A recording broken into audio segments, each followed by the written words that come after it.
नमस्कार जय जगन्नाथ आपन वेलकम करछि मोर यूट्यूब चैनल मिस्टर ब्लॉगर को। तो मु बाहरी पड़ी पुरी तो बर्तमान मु पहुंच जाय पुरी। देखंतु हमर ओडिया लिखाई छि, इंग्लिश लिखाई छि, उर्दू लिखाई छि एवं हिंदी रे चारोटी भाषा लिखाई छि। चारोटी भाषा लिखाई छि कारण देखंतु ए स्टेशन जा किपरि भाबे गळ रहि सारे देखि पारथु आपण किपरि स्टेशन सबले ठारे भिडियो रे अंगे ठारे प्राय दूर दूरंतार को केउ कोड आसन लोक मु जानि पाना। तो मु एठी गोटे भाईना को भटली ऑटो भाईना को तो संग तांगो गाड़ी बसली। तो मु तांग साथे किछि कथाबार्ता करते तो सुनिबा। दाले ओजन नै जिवो जगह रे पहुंचले सब ओजन नै जिवो सब हां एठी दे जो गछटा हां।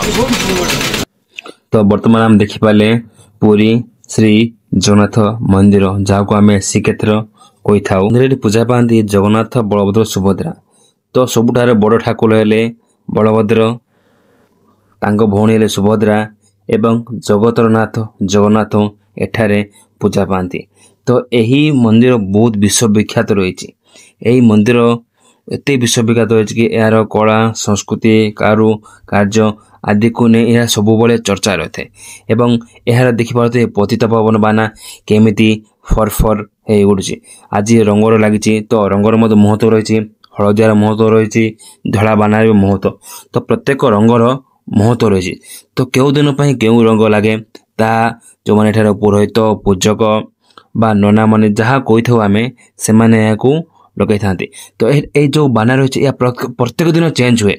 जदि भूल बस तो गोटे दिन न चेंज हुए ताले कथारे कहती कि यह मंदिरटी 18 वर्ष काल यही मंदिर बंद हो रही। एणु जिते जहाँ भी हो झड़ तूफान वर्षा एनीथिंग जहाँ भी हो जेकोन जिनस यही पतितपावन बाना चेंज होता है। सब बेले यह बदल थाए, यह संध्यारे सब बेले बदल थाए। तो मु आपन ध्वजा विषय कहली जहाँ को आमे पतितपावन बाना बोली कहती। भक्त माने विश्वास करती कि यही ध्वजा को जदि आम दृष्टिपात करदेबा मात्रे हमर जहाँ पाप थाए ता पाप क्षय होता है। श्री मंदिर स्थापत्य कला कलिंग शैली निर्मित। प्रभुंक विग्रह काठर निर्मित होता है जहाँ को नवकलवर प्रथा निर्दिष्ट समय पर यह परिवर्तन कहुए कि प्रति 12 वर्ष थे यह चेंज होता है। तो प्रत्येक मंदिर टू यही श्री जगन्नाथ मंदिर अलग कहीं प्रत्येक दिन भगवान मनुष्य मान भात डाली तरकारी तृण भजा खाती। 56 कोटी भोग कहुए। जिते बड़े से भोग तांको लागे तो सेते बड़े यह होता है महाप्रसाद।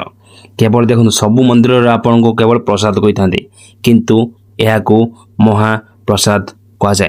देखो लोक मैंने किपर एठारे लाइन रे लाग रही सिंह यार 4टी द्वार रही। तो केवल सिंह द्वार ही समस्त को प्रवेश करा जाए ना।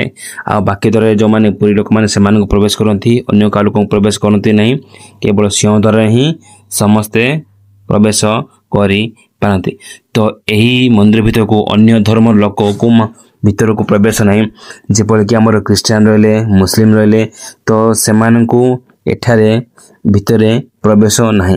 यार कारण यथार्थ रही। तो यही कारण को आम जाने जेहेतु यही कारण गले कंट्रोवर्सी हो जाए जेकोसी कहार धर्म को आम केबे भी आघात देबा नहीं। समस्त धर्म समस्त पई समान। तो आम जय जगन्नाथ कही एठारू आम देखिबार केमती लोक माने लाइन रे सुखाड़ू भीड़ जमाती केते जे लाइन रे अपेक्षा करते थोड़े से प्रभु श्री जगन्नाथ को देखा पाई। पुरी श्री मंदिर सिंहद्वार निकट में प्रतिदिन हजार हजार भक्तों भीड़ होता है। प्रभु को दर्शन पाई लंबा लाइन रे भक्त मान अपेक्षा करती किंतु केबे को अत्यधिक भीड़ हो जाए अनिश्चितता हो जाए। जेहेतु छुट्टी दिन शनिवार बार बहुत एठारे भीड़ रुहती जेहेतु से दिन छुट्टी रही से दिन बहुत असुविधा हुए। तो यह फल आम प्रशासन से मांगी सुविधा कर। तो प्रशासन को कौन श्रृंखल भाव केमती जापारे भक्त मान केमती असुविधा हे ना विपद हे ना से उपर ध्यान देती। तो आपण मत बर्तमान देखिपे मो सह मो 2टी भणजा अच्छा सह मो मामूर पुओ आसी। तो आम आसलु यही मंदिर को दर्शन करापे। तो शेष आम कह समस्ते जय जगन्नाथ जय जगन्नाथ जय जगन्नाथ।